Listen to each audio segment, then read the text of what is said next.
Vamos a hablar en esta segunda parte de los elementos del grupo 14. Estamos en el tema 8 de principales compuestos químicos, elementos del grupo del boro y elementos del grupo del carbono. En el grupo 14 encontramos, además del carbono, que es un elemento de los más importantes para la vida en la Tierra, ya hemos visto en la unidad temática 1, todos los compuestos orgánicos que contienen carbono. También encontramos, como hemos dicho, el silicio, que forma parte de los silicatos, también es un elemento muy importante para la vida en la Tierra. Y además de estos elementos tenemos el germanio, el estaño, el plomo y por último el flerobio, que es un elemento radioactivo creado artificialmente. Debido a su situación en la tabla periódica de este grupo, en este grupo encontramos ya elementos que son como el carbono y el silicio, que son no metales.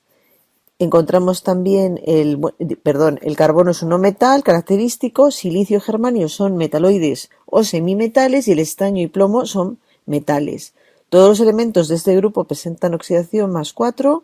Los compuestos orgánicos que hemos visto pueden presentar estados de oxidación desde -4 +4 dependiendo al átomo al que estén unidos.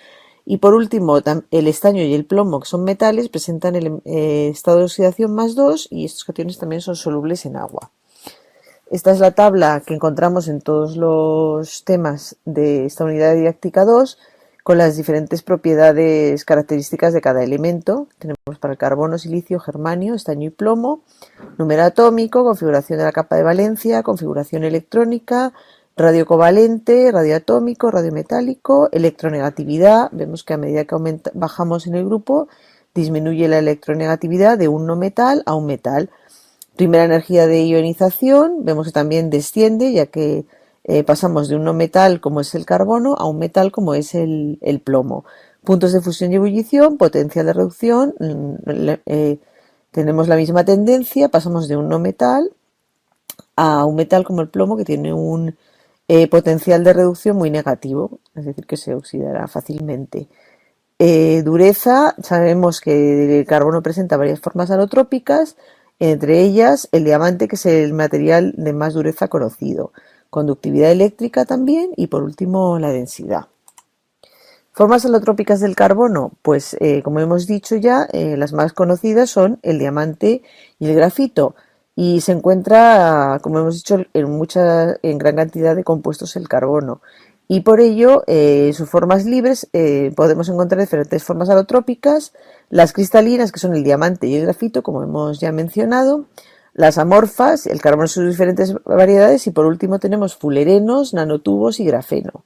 El diamante es el material natural que posee mayor dureza, es un sólido incoloro transparente y no conduce la electricidad. Su estructura es una red tridimensional en la que los átomos de carbono presentan una hibridación sp3 y cada átomo de carbono está unido a otros 4 mediante enlaces sigma. El grafito, por contrario, es una estructura en capas. Cada átomo está unido a otro átomo de carbono y la hibridación es sp2, con lo cual vamos a tener una nube de electrones pi deslocalizados, porque los átomos de carbono están unidos por estos enlaces sigma, formando hexágonos, y luego por encima y por debajo tenemos los electrones pi deslocalizados en cada capa. Cada capa está unida a su vecina por fuerzas de Van der Waals, y como este tipo de interacciones son débiles, las distintas capas de grafito se deslizan, es un buen material lubricante y también conduce la electricidad. Una de las formas alotrópicas más famosas y de las que hemos oído hablar seguramente son los fulerenos, y por el descubrimiento de estos fulerenos, Robert Curl, Harold Kroto y Richard Smalley obtuvieron el Premio Nobel de Química en 1996. En 1985 se descubrió esta nueva forma alotrópica del carbono, que se denominó Buckminster Fullereno, debido al edificio de este arquitecto americano, que vemos que tiene una forma muy parecida a la del fulereno. Y es como una especie de balón de fútbol. Se trata de una estructura de anillos aromáticos fusionados, 20 hexágonos y 12 pentágonos, en la que los átomos de carbono tienen una hibridación sp2. La bola de C60 tiene un diámetro de 7 picómetros y puede contener metales o gases nobles en su interior. Es muy estable, descompone a 1650 grados y se ha encontrado además C60 en el polvo interestelar y en algunas formaciones geológicas en la Tierra. Otros fullerenos que desde el descubrimiento del C60 se han sintetizado, bien se han descubierto su estructura, tenemos desde C60 hasta C84. Y el C60 en concreto es un material que se reduce fácilmente, acepta hasta 6 electrones. Se utiliza en nanotecnologías para la fabricación de polímeros conductores, antioxidantes, en medicina, aditivos de polímeros, en catálisis también. Es un compuesto que desde su descubrimiento tiene muchas aplicaciones. Más recientemente, otras formas alotrópicas del carbono han cobrado también importancia. En este caso, pues, aparte de los fullerenos, con la misma estructura hexagonal, tenemos el grafito, y si una capa de grafito por decir así, la enrollamos, tenemos los nanotubos de carbono. Y la fabricación del grafeno, por eso se hace esfoliando el grafito. Todavía la producción de grafeno, y sobre todo para obtener solo una monocapa de grafeno, es difícil. Los nanotubos de carbono también, para tener solo unos de una pared, también no es muy fácil, pero bueno, se están mejorando cada día las formas de sintetizar y de obtener estas formas alotrópicas, con lo cual cada vez hay más aplicaciones. Los nanotubos se pueden utilizar como semiconductores, superconductores, forman también fibras de altísima resistencia. El grafeno, como sabemos, presenta una alta conductividad térmica y eléctrica, es muy elástico y a la vez es muy resistente y duro, con lo cual en los años venideros habrá muchísimas más aplicaciones de estos compuestos, de estas formas alotrópicas del carbono. Otra aplicación más antigua de los isótopos del carbono es la datación con carbono 14, y también el carbono 13 es otro isótopo que se utiliza para marcar compuestos para su estudio a nivel molecular, y todos conocemos la técnica de resonancia magnética nuclear de carbono 13 con el spin nuclear del carbono 13. Aquí tenemos los 3 isótopos del carbono, y en concreto el isótopo carbono 14 normalmente se produce de forma continua en la atmósfera como se conoce el bombardeo de átomos de nitrógeno por los rayos cósmicos, y este carbono 14 se incorpora a los organismos mediante la fotosíntesis, produciendo carbono 14 marcado. Este carbono 14 se desintegra creando nitrógeno 14, y precisamente este carbono 14 tiene un periodo de semidesintegración de 5.370 años, con lo cual William Libby recibió el Premio Nobel de Química en 1960 precisamente midiendo el decaimiento radiactivo del carbono 14 de muestras arqueológicas, y recibió por ello el Premio Nobel en 1960. Comenzamos ahora con el carbono y sus compuestos. Tenemos los hidruros, que son los más simples, los hemos ya visto en la unidad temática 1, y son compuestos covalentes, carbono e hidrógeno, y son los llamados compuestos orgánicos.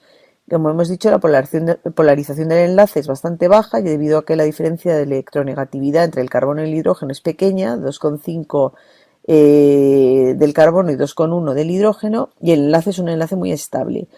Sin embargo, la diferencia de electronegatividad entre los demás elementos del grupo y el hidrógeno es mayor, con lo cual estos hidruros son más inestables a medida que bajamos en el grupo.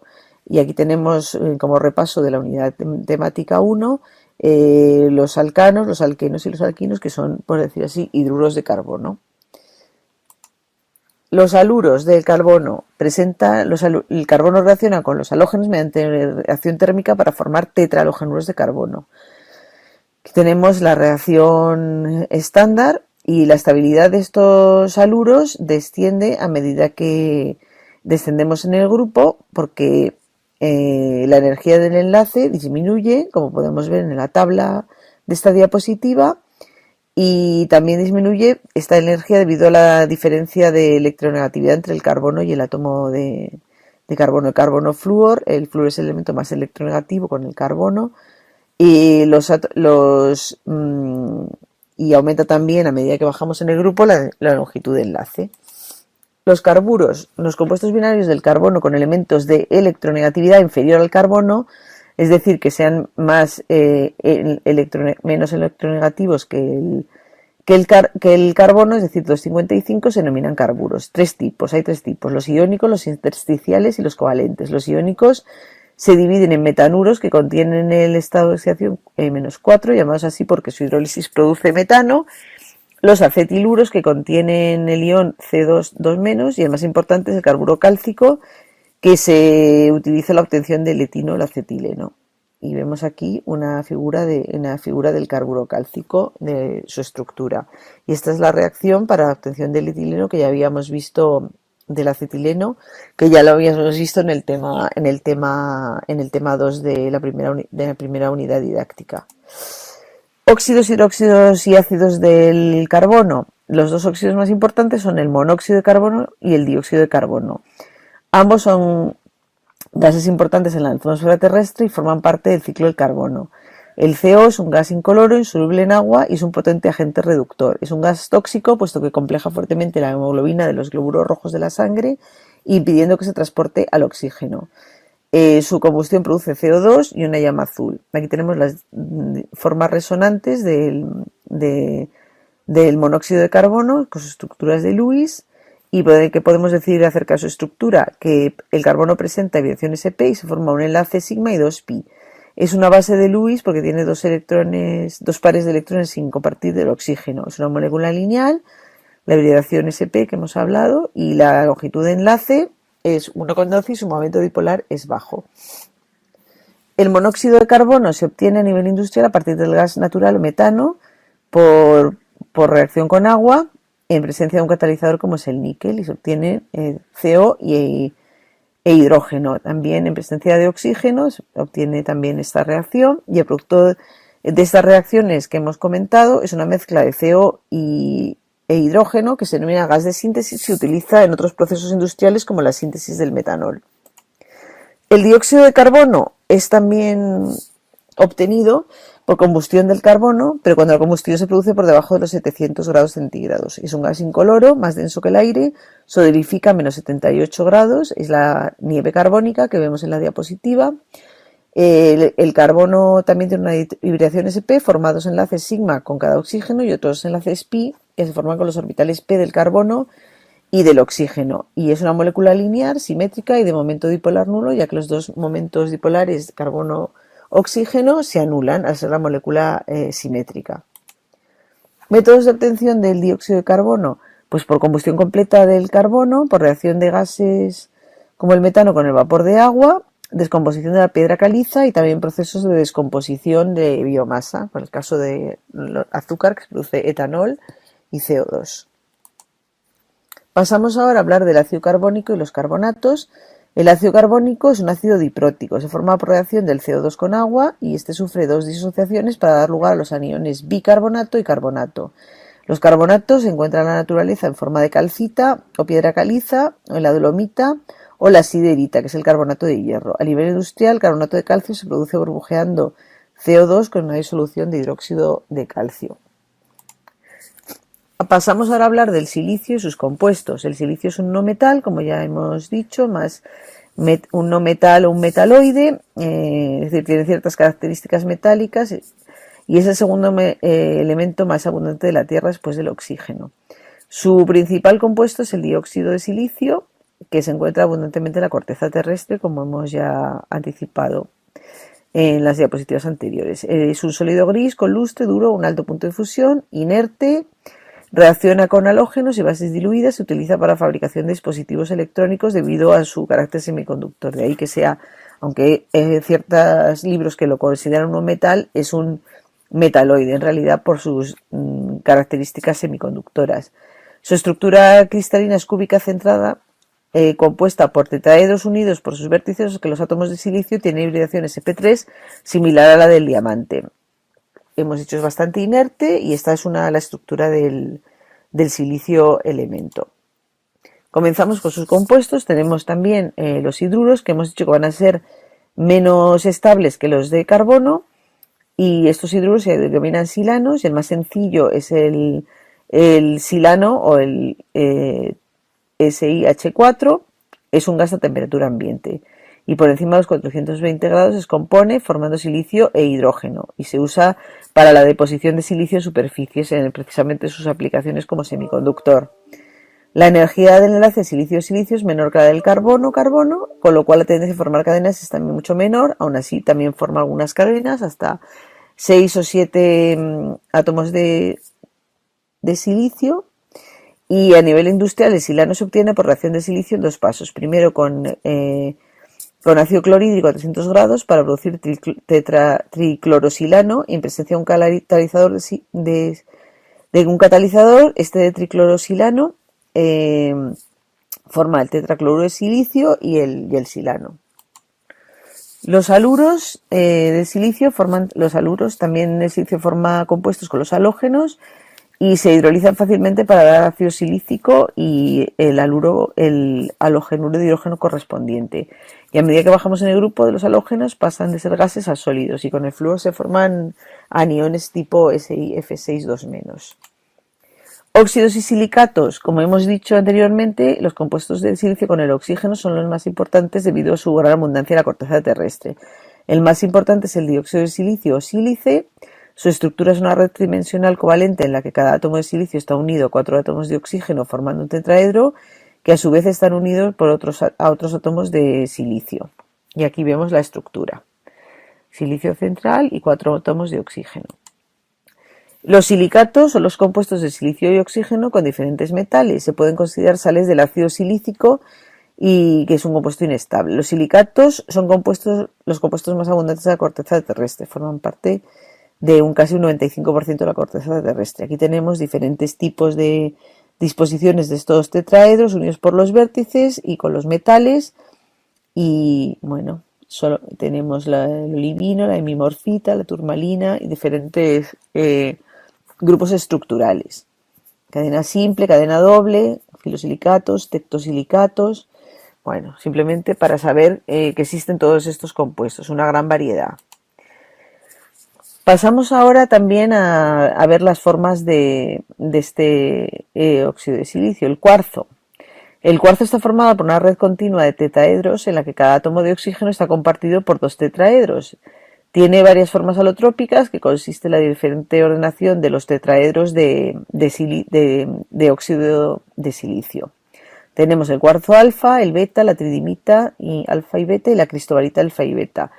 Y en sus formas naturales se han formado en condiciones de temperatura elevada. A altas presiones se forman otros minerales también. Y en general la forma termodinámicamente más estable a temperatura ambiente del óxido de silicio es el cuarzo alfa y se utiliza para la formación de componentes ópticos ya que no absorben el ultravioleta. Y aquí tenemos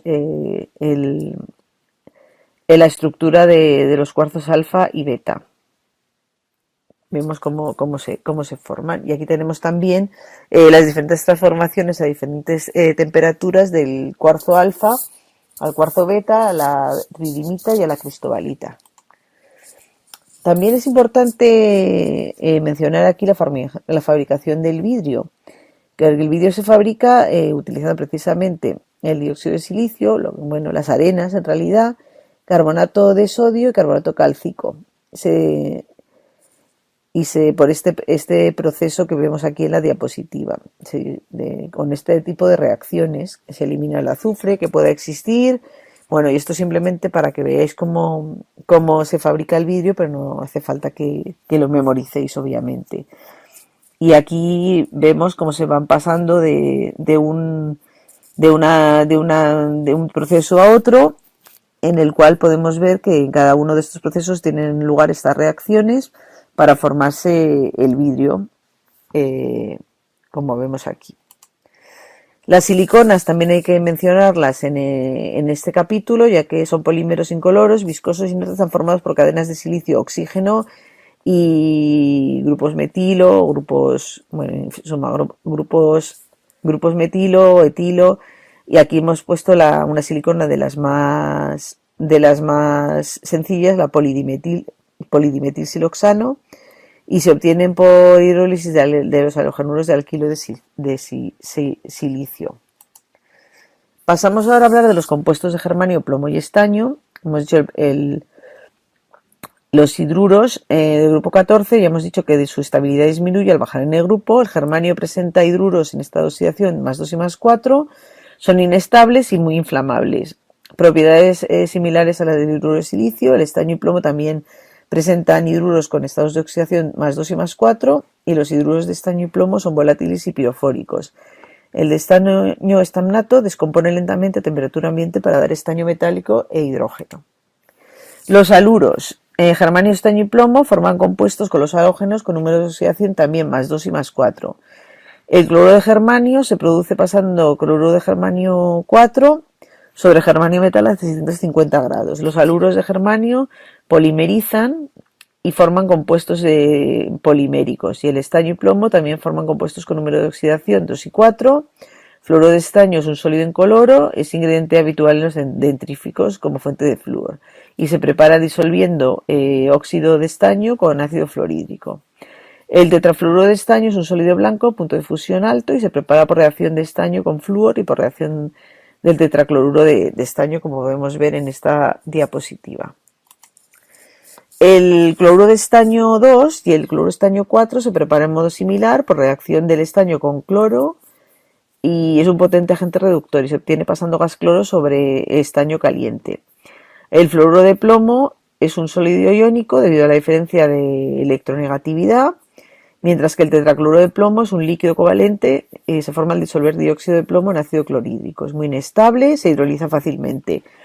Y los haluros de plomo son sólidos estables, poco solubles, se preparan por reacción de una sal de plomo con aniones halógeno, y el carácter de estos haluros iónico de estos haluros desciende al aumentar el tamaño atómico del halógeno. La formación del cloruro de plomo y del yoduro de plomo se usa como ensayo para la detección de los cationes plomo. Óxidos e hidróxidos de estos compuestos. Los óxidos más importantes del estaño son el de estaño 2 y el de estaño 4. El de estaño 2 se oxida en presencia de aire a estaño 4. El óxido de plomo más común es el de plomo 2, es un compuesto iónico. El de plomo 4 es un compuesto covalente y se reduce al de plomo 2.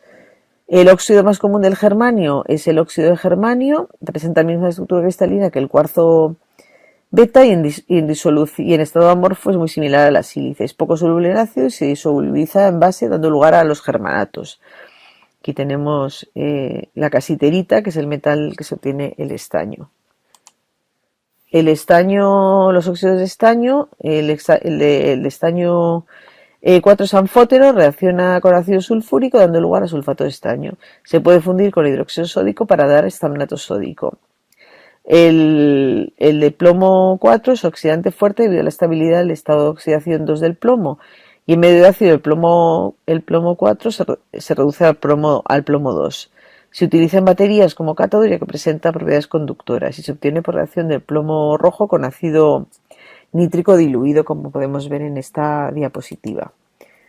Preparación y usos de los elementos del grupo 14. El carbono como elemento, ya lo hemos dicho, que se encuentra en numerosas fuentes naturales en forma de grafito y diamante. Se obtiene por combustión parcial de gas natural.